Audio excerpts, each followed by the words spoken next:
আসসালামু আলাইকুম ভিউয়ার্স, সবাই কেমন আছেন? আশা করি সবাই অনেক ভালো আছেন। তো আমার দুই সাহেবকে দেখতেই পাচ্ছেন। তো এখন আমি এদেরকে বিকালের খাবারটা দিব আর গোয়ালঘরটাকে পরিষ্কার পরিচ্ছন্ন করে ফেলছি। তারপর একটু ঝাড়ু দিয়ে নিচ্ছি যেন কোনো রকমের ময়লা আবর্জনা না থাকে। গোয়ালঘরটাকে পরিষ্কার রাখা জরুরি। তো আমি এদের বাটিগুলোতে পানি দিয়ে রাখি সবসময়। এদের যখন ইচ্ছা হয় তখন তারা পানি খায়। তো একটা জিনিস আমি হিসাব করলাম, আমার এই দুই গরু যা খায়, এই দুই গরুর পিছনে আমার যে খরচটা হয় তার কাছাকাছি খরচ আমার কবুতরগুলোর পিছনেও হয়। মানে আমার কবুতরগুলো মোটামুটি ভালোই খাওয়া শুরু করছে, খাওয়া হিসাবে কিন্তু সেই রকম একটা প্রোডাকশন দেয় তা কিন্তু না। ডিম বাচ্চা খুব কম করে। আবার যে কবুতরের দাম এতই বেশি তাও কিন্তু না, কবুতরের দামও তেমন একটা নাই। আসলে কবুতর সম্পূর্ণ লস প্রজেক্ট। আমি আসলে কবুতর কমাই দিব। আমার টার্গেট হলো 10 জোড়া কবুতর রাখবো বাসায়। 10 জোড়ায় আমার বাড়ি চেনা হবে। এই 10 জোড়া তৈরি করতে পারলেই আমার হয়ে যাবে। 10 জোড়া তো 20টা কবুতর আমি পালবো, 20টা কবুতর আমি আকাশে উড়াবো, এমনটা আমার পরিকল্পনা। ততদিন পর্যন্ত আমি আছি। তো গরুর খাবার তৈরি করতেছি।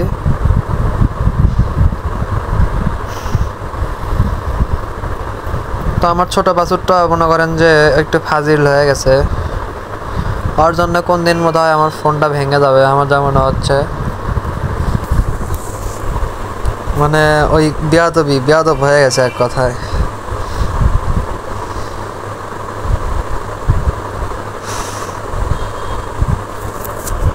ওর থেকে আমার বড় বাচ্চা যথেষ্ট ভদ্র, মানে বেঁধে রাখি তো ওই জন্য ভদ্রতা দেখায়। ছেড়ে দিলে ও বেয়াদবি করে। যাই হোক, আপনারা চাইলে এই ধরনের গরু অবশ্যই পালতে পারেন ফ্যাটেনিংয়ের জন্য। আমি পালন শুরু করছি।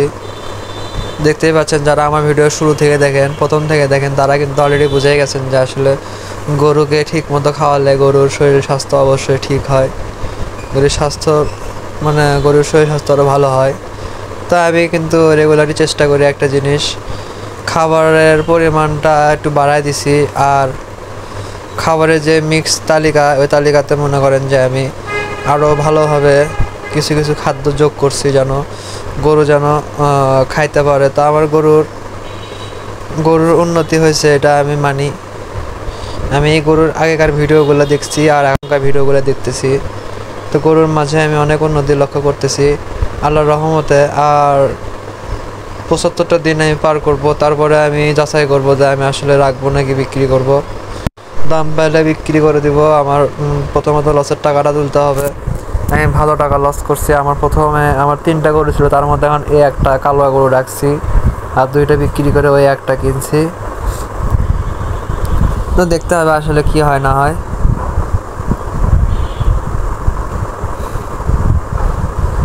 সময়ের ব্যাপার, সময় সাপেক্ষে বুঝতে পারবো যে আসলে কি হয় না। তবে আমার এই গরুর কিন্তু ভুঁড়িটা নাই হয়ে কমে গেছে। আমার এই গরুর ভুঁড়ি যে কি ছিল এটা আমি জানি, একদম প্রেগনেন্ট গরুর মতন ভুঁড়ি ছিল। তো সেই হিসেবে এখন অনেকটাই কমে গেছে। আল্লাহর কাছে দোয়া করবেন যেন গরুগুলো যেন পরিবর্তন হয়। যত্ন তো ত্রুটি ছাড়তেছি না, আমি প্রত্যেকটা দিন গোসল করায় দিচ্ছি, ঠিকমতো খাবার দিচ্ছি, যত্ন করতেছি। আমার গরুর পিছন সাইড কিন্তু আগের তুলনায় একটু ফুলছে।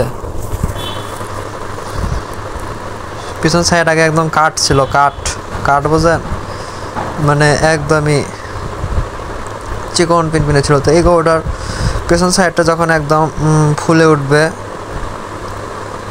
আর শিংগুলো একটু যখন বড় হবে, শরীরের লোমগুলো যখন পড়ে যাবে, তখন দেখতে সুন্দর লাগবে। আমি এই লুকটাই চাই, এই গরুর লুকটা চেঞ্জ হোক, আমি এটাই চাই। এই জন্য আমি অপেক্ষায় আছি। আসলে কতদিন সময় লাগবে আমি জানি না।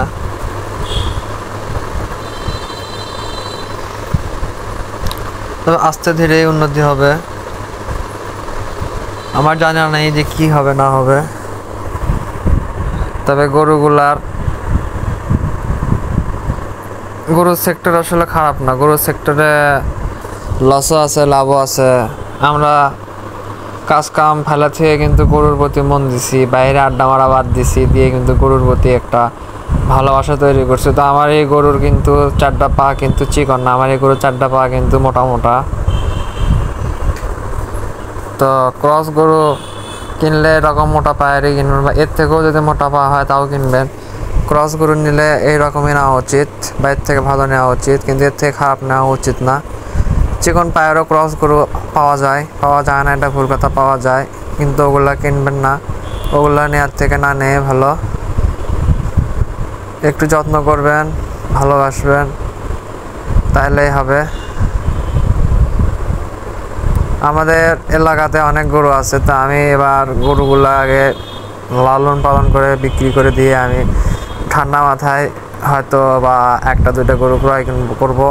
তবে আসলে কি, 2টার থেকে যদি 3টা গরু করতে পারি তখন মনে হচ্ছে শান্তি হবে। আমার এখানে কিন্তু 3টা খুঁটি পোতা, যদিও এই ঘরটা আমার 2 গরু রাখার ঘর, বড় 1 গরু রাখা যাবে এই ঘরের, আর ছোট গরু 3টা। তবে আমি যদি 3টা গরু করতে পারি অবশ্যই আমি বাসা থেকে কিছু সাপোর্ট পাবো। সাপোর্ট পাইলে অবশ্যই 3টা গরু সেটা আমার করে দিবে। তো আপাতত লালন পালন করতেছি, দেখি কতদূর পর্যন্ত আমি পৌঁছাইতে পারি। সব কিছুরই একটা সময় লাগে, আস্তে ধীরে উন্নতি হয়। আপনাদের উদ্দেশ্যে একটাই কথা, কেউ হাল ছাড়বেন না, ধৈর্য ধরেন, লালন পালন করতে থাকেন, অবশ্যই ফলাফল পাবেন। ফলাফল পেতেই হবে, ফলাফল না পাইলে হবে না, ভালো একটা ফলাফল পাবেন। পশু পাখির প্রতি যত্নশীল হতে হবে, যত্নশীল না হলে কিন্তু পশু পাখির কিন্তু কোনো কিছু হয় না। তো গরু কেনার জন্য এই রকম দিয়ে গরু কিনবেন, যে গরুগুলা লালন পালন করলে আপনারা ভবিষ্যতে কিছু টাকা ইনকাম করতে পারবেন। হুদায় একটা গরু কিনলে কিন্তু হবে না, কেনার সময় অবশ্যই বুঝে শুনে কিনতে হবে। তো দেখেন গরুকে আমি খাইতে দিচ্ছি এখন। গরুকে নিয়মিত খাবার দেওয়া উচিত, আর খাবারটা মানে যে সে খাবার দিয়ে লাভ নেই, ভালো খাবার দিতে হবে, যে খাবারে মনে করেন যে প্রোটিন আছে, আমিষ আছে, ভিটামিন আছে, সব কিছু মিশ্রিত খাবার, যে খাবারটা খাইলে আসলে গরুর উন্নতি হবে। গরু যদি উন্নতি না হয় তাহলে কিন্তু এই খাবার খেয়ে কিন্তু গরুর কোনো লাভ নাই। তাই আমি এখন গরুকে আরও কাছে নিয়ে আসলাম, মানে ক্যামেরাটাকে। আপনারা লক্ষ্য করেন যে আমার এই গরুটা ছিল কেমন আর এখন হয়েছে কেমন। অবশ্যই কিন্তু আগের তুলনায় অনেকটাই পরিবর্তন আসছে। তো আস্তে আস্তে আরও পরিবর্তন আসবে। এর শরীরে যত ঘাটতি ছিল সেই ঘাটতিগুলোকে আস্তে আস্তে পূরণ করতেছি। আসলে আল্লাহ তাআলা আমার জিম্মায় এই গরুটা রাখছে, তো আমি এটাকে লালন পালন করে আমি একটা ভালো সাইজে নিয়ে আসবো, এটাই আমার ইচ্ছা। তবে কি অল্প টাকার মধ্যে 3টা গরু কেনা পসিবল, ভালো ভালো সাইজের যেটা বলা গরু, কিন্তু সেটা হচ্ছে কি মানে একটু হাড্ডি দিয়ে কিনতে হবে, মানে মোটা তাজা গরু কিনতে গেলে টাকা একটু বেশি লাগে। তো আপনারা যদি একটু হাড্ডি গরু নিয়ে নেন তাহলে অবশ্যই কম খরচে কম টাকার মধ্যে কিনতে পারবেন। এই হাড্ডি গরু কিনে নিয়ে এসে সর্বোচ্চ গরুর যে মানে কৃমিনাশক ইঞ্জেকশনটা করতে হবে, পাশাপাশি জিঙ্ক দিতে হবে, লিভার টনিক দিতে হবে, এতটুকু করলেই হচ্ছে। আর গরু যদি আপনার খামারে বেশি পরিমাণে থাকে তখন না হয় অন্যান্য যে বড় বড় রোগের ভ্যাকসিন, সে ভ্যাকসিনগুলো করতে পারেন, তাহলে মনে করেন যে একদম আর কোনো প্যারা থাকবে না, তাহলে মনে করেন যে গরুর উন্নতি হবে, রোগ ভালো হবে না।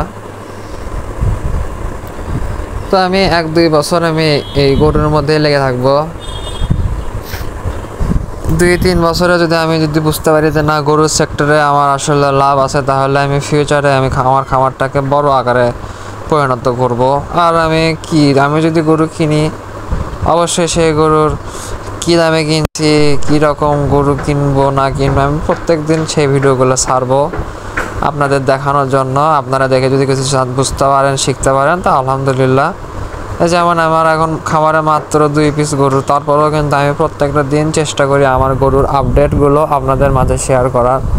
তো এইরকম আমি প্রতি দিনের যে কাজগুলো, আমি সেই ভিডিওগুলো আপনাদের মাঝে শেয়ার করে থাকি। আর বিশেষ করে সোমবার আমাদের বগুড়ায় বনানী হাটটা লাগে।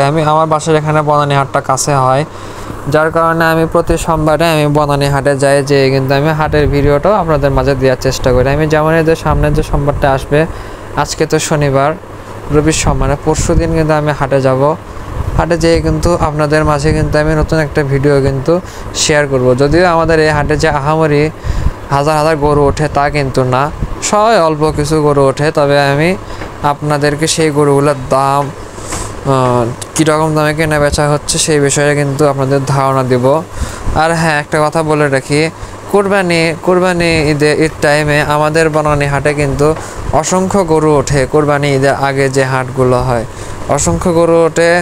আর বেচা বিক্রির জন্য আপনারা যদি গরু নিয়ে আসেন, আমি মনে করি আপনারা বিক্রি করে ঠকবেন না, কারণ আমাদের বগুড়া শহরের অনেকেই মনে করেন যে এই হাট থেকেই গরু ক্রয় করে নিয়ে যে কোরবানি দেয়। সো আপনারা কিন্তু চাইলেই কিন্তু এই একটা কাজ করলেও করতে পারেন। আল্লাহ ভরসা আমি বলতে পারি যে ঠকবেন না, ভালো একটা প্রফিটে কিন্তু সেল করতে পারবেন।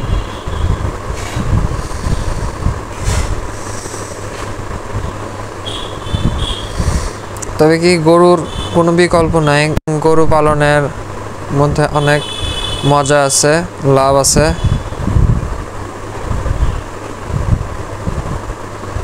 আপনারা গরু পালেন, গরুতে লাভ আছে হয়তোবা, তবে কি হাটে যদি দালালের খপ্পরে পড়েন তাহলে লাভ করতে পারবেন না। আপনার নিজে যেতে হবে, নিজে দাঁড়িয়ে থেকে মনে করেন যে বিক্রি করা লাগবে।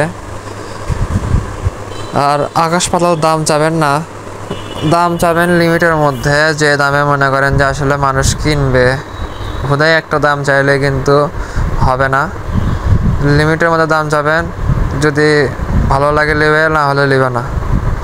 তো আমার গরু কিন্তু পানি দিয়েই রেখে, দেখেন ডান পাশে কিন্তু আমি একটা বালতিতে পানি দিয়ে রাখছি। ওর যখন ইচ্ছা হয় ও ওখান থেকে মনে করেন পানি নিয়ে খায়। যেই দিন একটু গরম বেশি পড়ে ওই দিন মনে করেন আমার গরু পানিও বেশি খায়, আর যেদিন গরম একটু কম হয় ওই দিন মনে করেন আমার গরু পানি একটু কমই খায়। ওর নিজের ইচ্ছা মতো ও আসলে চলে। ওকে আমি কখনো জোর জুলুম করে পানি খাওয়াই না বা জোর করে খাবারও দিই না। ওকে ওর মতো নামে রাখছি, ও কী করবে করুক, আমার কোনো আপত্তি নাই।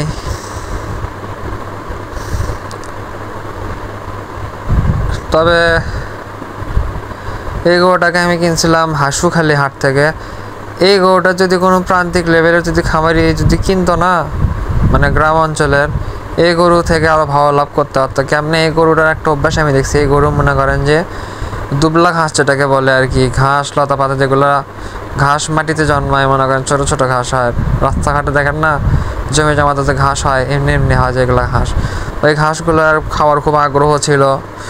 এক মনে করেন যদি কেউ নিয়ে যায়, যদি এরকম করে যদি বেঁধে রাখতো না, 4-5-6 ঘন্টা দেখতেন যে ও ঘাস খেয়ে ওর পেটটা ভরায় নিত, আর দানাদার খাওয়াটা অল্প করে দিলেই হতো। আসলে এই সিস্টেমে পারলে গরুর দিয়ে অনেক লাভ করতে হতো। যদিও আমার এখানে এরকম কোনো প্লেস নাই, সেজন্য আমার টাকা দিয়ে ঘাস কিনতে হয়। আমি প্রত্যেক দিন আমার 2 গরুর পিছনে 4 থেকে 5 কেজি ঘাস খাওয়াই।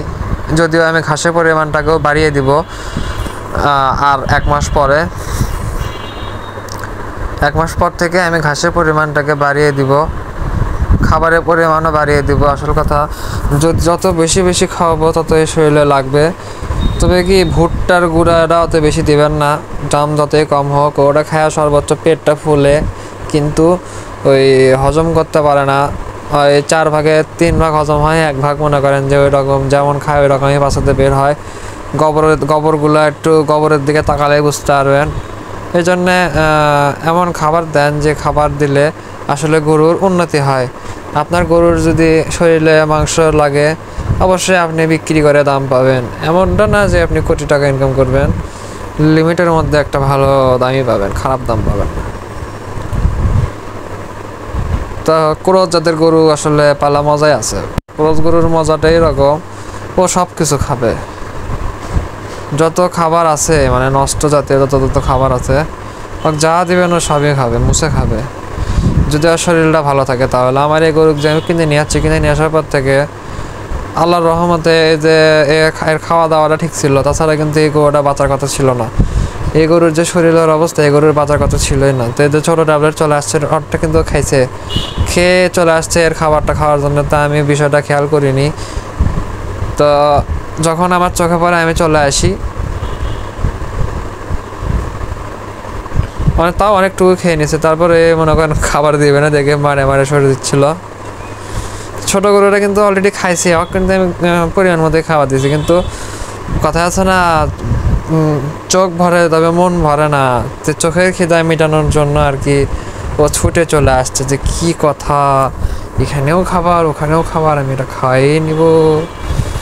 তো এরকম একটা চিন্তা ভাবনা। তো যখন আমার বিষয়টা চোখে পড়ছে তখন কিন্তু আমি আর ওকে খাতে দিইনি, আমি ছুটে চলে আসি। এসে মনে করেন যে ওকে আগে সরাই দিই। দেখেন আমার দুইটা গরুর মধ্যে কিন্তু অনেকটাই পরিবর্তন চলে আসছে। আমার ছোটো গরুটা অনেক ছোট একটা গরু, এর বয়স মানে মেবি 2 মাস হবে হয়তো বা। আমি একটা ছোটো গরুই কিনে নিয়ে আসছি। দেখেন আমি হাজির। এখন একটা দুর্ঘটনা ঘটাবে, আমার হলো স্ট্যান্ড সহ ফোনটাকে দিয়ে ফেলে, সেটা একটু পরে বুঝতে পারবেন। মানে এতটাই ফাজিল একটা, মানে কি আর বলবো। তো এক প্রকারের বাধ্য হয়ে আমি আর গলায় দড়ি দিয়ে আটকাই দিলাম, কারণ ওকে আমি যে খাবারটা দিছি পরিমাণ মতো, ওর তো ওটা খাওয়া লাগবে। তার ওই খাবারটা যদি আবার এসে খেয়ে নেয় তাহলে তো এর তো পেটের চাহিদাটা পূরণ হলো না। সো এখন একটাই বুদ্ধি, এক গলায় দড়ি দিয়ে বেঁধে রাখা, এই জন্য আমি বেঁধে রাখলাম। তো আজকের ভিডিও এখানেই আমি শেষ করব। এমনটা না যে খাইনি দেখাই না, কিন্তু নিজেরটা সব কিছু খাইছে, তারপরে আমি এটার কাছে দিচ্ছি যে চারটে বাদ বাকি যতটুকু আছে সেটা খায়নি। তো ভিউয়ার্স সবাই আমার চ্যানেলটিকে সাবস্ক্রাইব করবেন এবং পাশে থাকা বেল আইকনটিতে ক্লিক করবেন। আল্লাহ হাফেজ।